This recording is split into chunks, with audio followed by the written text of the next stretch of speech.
Hello, small business owners. Doug here from Douglas Caudle, Small Business Advisor.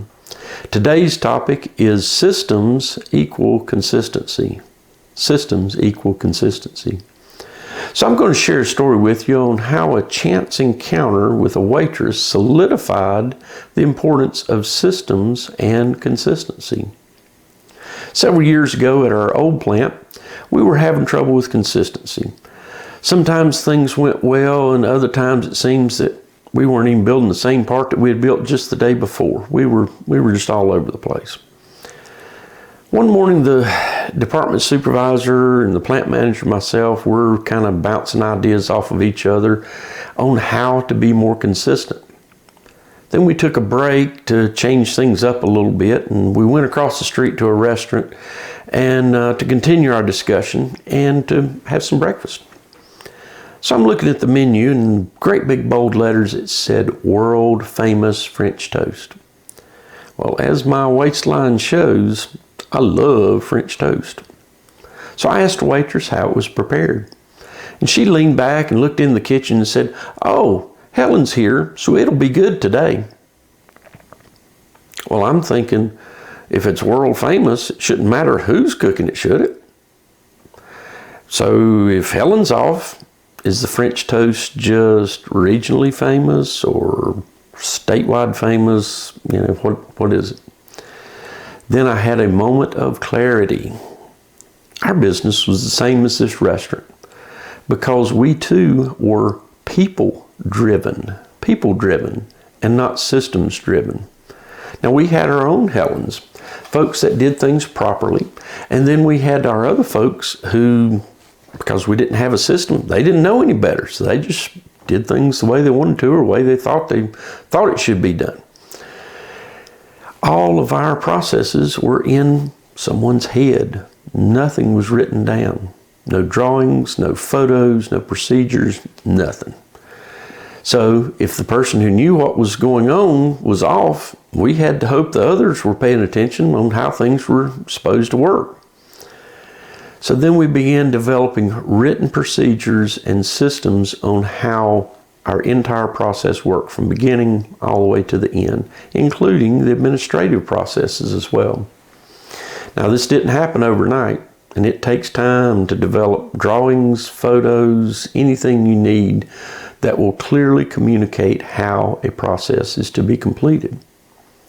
Now you also have to involve your people in the process as well and show them that how being consistent is better for everyone involved.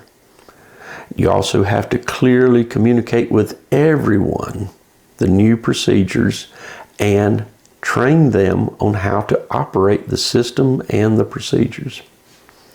Also, you and your staff have to be very diligent in enforcing the rules on following the procedures, because we're all humans, and occasionally we get lazy, and when we do, what do?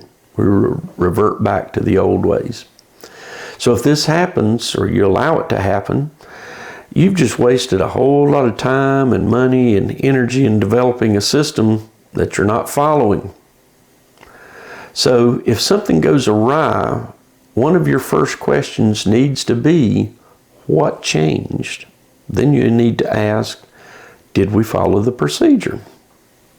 Now, this isn't to say that there's not room for improvement or adjustment to a system. Over time, things can change, and the system has to change as well. Just as with a new system, any changes have to be clearly communicated and your folks retrained in the new procedures. Now, you might be thinking, I see this is good if you own a restaurant or a manufacturing company, but we're a service business, so this doesn't apply to us. Nay.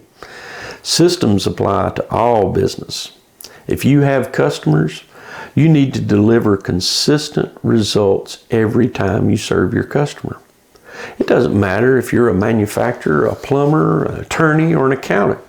You have to be consistent, and to be consistent, you need systems. Think of it this way. If you order a Chick-fil-A sandwich in Manhattan, New York, it's likely going to be served the same way and taste the same as if you had ordered it in Manhattan, Kansas. Also, if you're taking the COVID vaccine, you would hope that the fine folks at Moderna, they've got a few systems too to make sure that everything is consistent. For more information on how to build and implement systems so you can be more consistent, or to schedule a session with me, visit dcaudle.com, or I'm sure there's probably a link down below. If you like this video, please consider subscribing to our channel and hit that like button as well. Also, if you don't mind, leave me some constructive criticisms in the comments as well. Remember, work on your business, not in it. Let's go to work. See you soon.